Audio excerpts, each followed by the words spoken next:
How's it going? I'm Nase, and welcome to this new show I like to call Nase-talgia, where I'm going to be taking a look at games I played a yacht. Games I played a lot as a young lad. Remember in my last video when I said this? Now, my favourite Australian character comes from a game I played tirelessly as a kid, Tony Hawk's Underground 2. Well, I thought I'd take a look at this heck of a game in a bit more detail. Ah. Oh.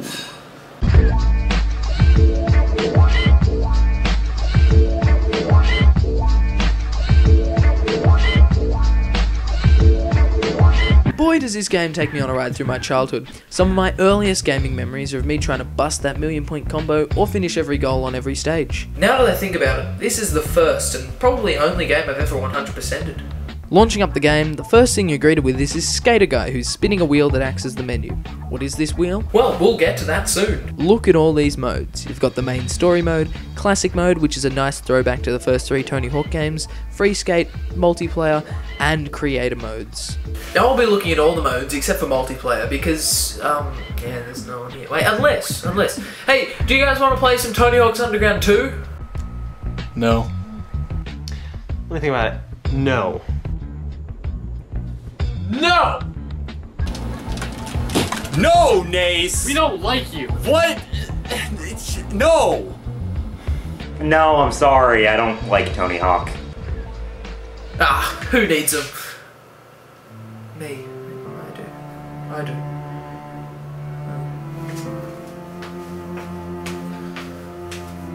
do. Before we start, we need to create a skater. Perfect.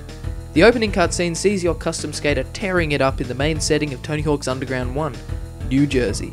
Your character is kidnapped by, Jason Voorhees, and taken to a mysterious room with a few other pro skaters and Eric Sparrow. Alright, if you haven't played the first Tony Hawk's Underground, then consider yourself lucky. This guy is an asshole. Like that. 50 points if you get someone to hose their pants. Ha! Karma. So, we're often skating. This area, quaintly named training, is where you learn the basics of skating and running off your board, though you do have the option to skip this segment and move on to the main story. The story mode sees you travel around the world, which apparently only consists of Europe, Australia and the US, completing crazy stunts and goals.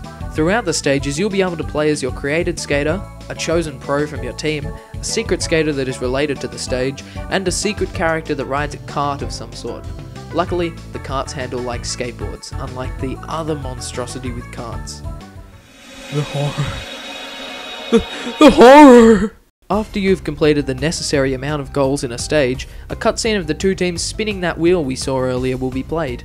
This wheel alters the next round of the game.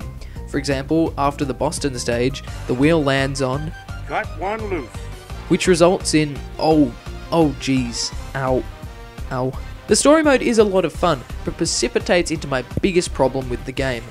The story, rather than being about skating like in Tony Hawk's Underground, basically makes this game jackass. While it is an enjoyable experience, this game's story mode pisses me off, mainly because it does nothing to do with the already established Tony Hawk games, and it would rather promote the hell out of Jackass and Bam Margera's other projects. That's where Classic Mode comes in to save the day. Classic Mode is a throwback to the roots of the Tony Hawk franchise. 2-minute runs on a stage with 10 goals to complete. These goals range from achieving a high score to collecting letters to spell the word combo in one combo. All of the stages from the story mode, plus levels such as Airport and Canada from the original trilogy of Tony Hawk games, are all implemented with brand new goals and secret stat points hidden around that increase your character's skill and ability to perform tricks. This mode gets really difficult in the later stages, especially with high scores.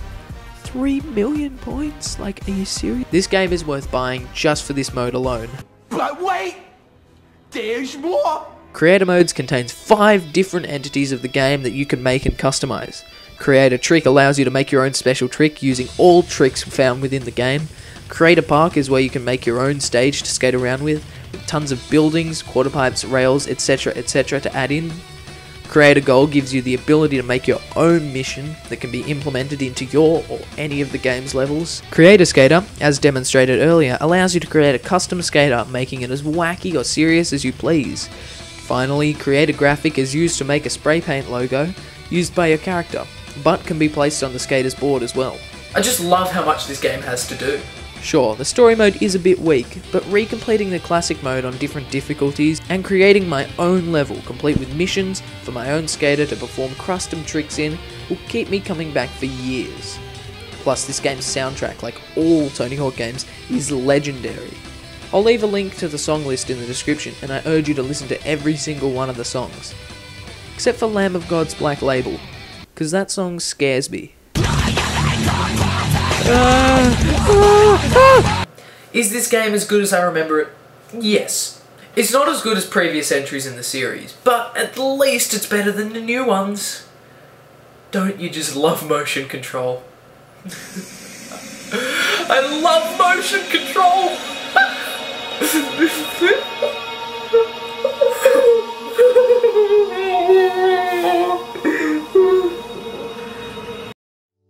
Thank you very much for watching the first episode of Nase-talgia. On the left you can see my previous video, the top 5 Australian characters in video games, and on the right you can see the latest video from me and my friends over at Item Box.